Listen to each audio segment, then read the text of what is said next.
وادی کشمیر میں کل اور پرسوں اسکول بند رہیں گے۔ اس کے علاوہ پولیس نے ایک آرڈر جاری کیا ہے۔ ناظرین آداب، میں ہوں آپ کا میزبان شوکت احمد لون۔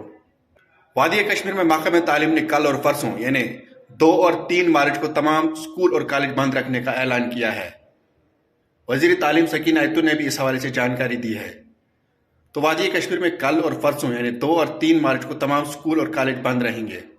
اس بیچ وادی کشمیر میں پولیس نے تمام صحافی برادری یعنی رپورٹرز سے اپیل کی ہے کہ وہ کوئی بھی خبر دینے سے قبل انتہائی ذمہ دارانہ اور پروفیشنل طریقہ اختیار کریں، افواہوں سے بچیں اور کوئی بھی غلط خبر نہ دیں۔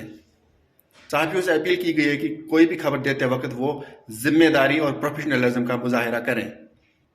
تو وادی کشمیر میں کل اور پرسوں اسکول بند رہیں گے۔ اس کے علاوہ صحافی برادریوں کے لیے ایک ایڈوائزری جاری کی گئی ہے کہ وہ پروفیشنلزم اور ریسپانسبلٹی کا مظاہرہ کریں۔